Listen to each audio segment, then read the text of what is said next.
Saya sering mengambil salah satu hadis dari baginda Rasulullah Muhammad sallallahu alaihi wasallam yang bunyinya adalah annasu yamutuna ala ma'asu wa yub'asuna ala mamatu.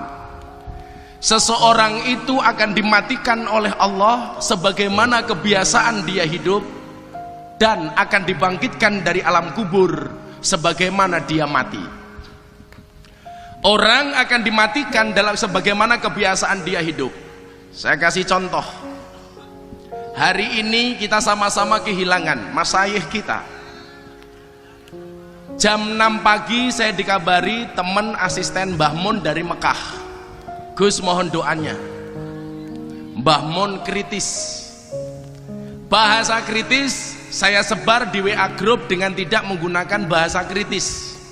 Saya bilang sama teman-teman kiai, mohon doanya kesehatan Mbah Mun menurun. Jam 6 pagi. Akhirnya saya dapat kabar berita, sakitnya gimana? Beliau dahak keluar darah. Kemudian dokter kepresidenan dari Pak Jokowi telepon ke Mekah. Ada namanya dokter Terawan. Jam 8 pagi saya dikabari, Mbah Mun sudah tidak ada. Yang pengen saya sampaikan apa? Mohon maaf, saya sengaja tidak pernah membawa serban ini. Serban ini hadiah dari Mbah Mun kemarin lebaran. Beliau utusan santri datang ke pondok, tolong diberikan kepada Miftah. Ini sengaja malam hari ini saya bawa. Kebetulan saya punya 2 hadiah serban itu dari 2 orang yang istimewa. Awal puasa Ramadan saya mendapatkan kalungan serban dari Abah Lutfi di Duren Sawit.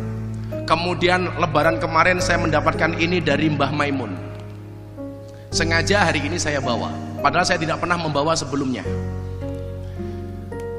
Apa yang terjadi pada Mbah Mun ini sebagaimana dijanjikan oleh baginda Rasulullah Muhammad SAW, bahwa seseorang itu akan dimatikan oleh Allah, akan dipanggil oleh Allah sebagaimana kebiasaan dia hidup. 5 tahun yang lalu Mbah Mun sudah firasat bahwa beliau akan kembali kepada Allah 5 tahun lagi.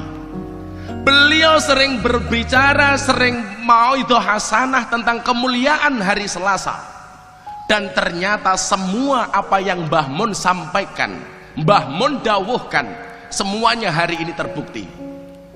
5 tahun setelah beliau mengatakan saya 5 tahun lagi mungkin akan kembali kepada Allah, hari Selasa, hari yang beliau cintai, sampai cintanya beliau dengan hari Selasa, setiap hari Selasa di Pondok Sarang itu libur.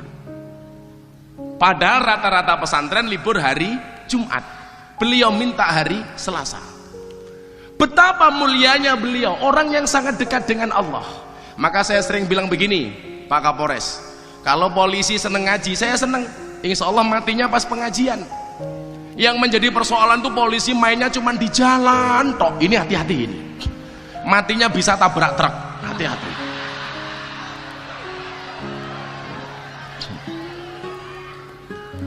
Kemarin saya di Mabes Polri ditanya sama teman-teman Mabes, bagaimana pandangan Gus Miftah terhadap polisi hari ini?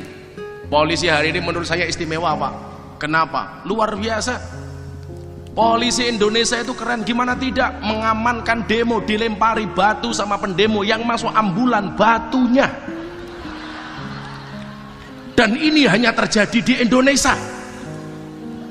Betapa ampuhnya polisi kita hari ini. Kayaknya polisi kita sudah kayak Banser, gaweane nguntal gotri. Saya kasih di contoh yang lain.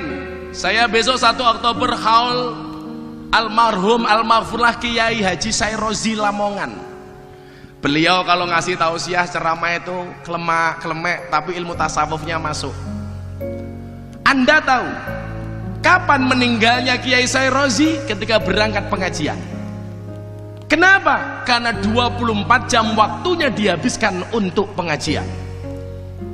Saya punya kawan yang barangkali Anda kenal, Ainur Rafiq Lil Firdaus, atau kita kenal dengan nama Opik Tomboati. Ibunya itu hafid Al-Quran 30 juz, ibunya hafidhoh. Satu saat ketemu dengan saya, Gus, apa benar kalau saya biasa membaca Al-Quran akan dipanggil oleh Allah ketika membaca Al-Quran? Saya jawab, nggih Bu, leres. Dan subhanallah, ibunya Mas Opik meninggal ketika dalam keadaan membaca Al-Quran. Makanya kalian penggemar sholawatnya Bepidin Zahir Mania, di mana-mana datang sholawat, ya bisa jadi oleh Allah dipanggil dalam keadaan bersolawat. Teman-teman hadroh dan penerbang, bisa jadi kalian dipanggil oleh Allah ketika nabuh darbuka mencelat ning dasmu mati umpama.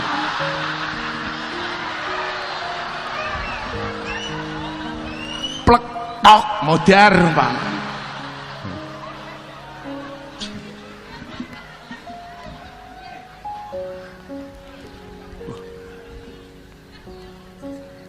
Hasan, rungono kupingmu San.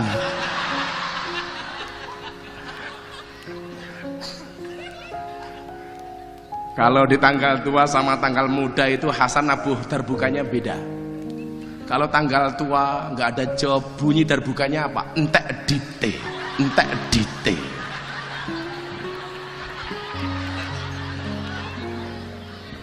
Saya copot kacamata mau lihat Hasan saya.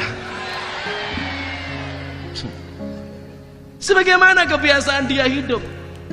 Itulah kemudian alasan kenapa ketika saya pulang dari Mekah, saat itu saya kecelakaan, jari saya waktu itu patah 4 lokasi di 3 jari. Saya disuruh berhenti ngaji sama dokter, saya menolak, nggak mau dokter. Saya punya kiai di Lempuyangan, pengasuh pondok pesantren Al-Mujahadah, namanya Mbah Ahmad Dardiri. Beliau pulang dari Magelang, pengajian di tengah jalan tabrakan, kepalanya bentet. Dibawa ke rumah sakit, beliau menolak. Apa beliau katakan? Lebih baik saya mati di pondok ketika pengaji daripada saya mati di rumah sakit dirawat oleh dokter dan perawat. Kepalanya mengucur deras darahnya, tetapi tidak berani meninggalkan pengajian. Jajal awake dhewe. Masuk angin titik alasan.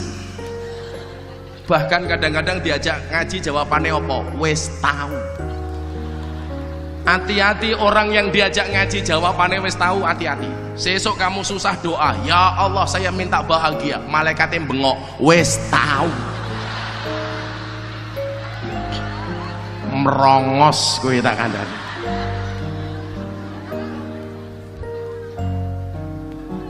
Diajak ngaji kok jawabannya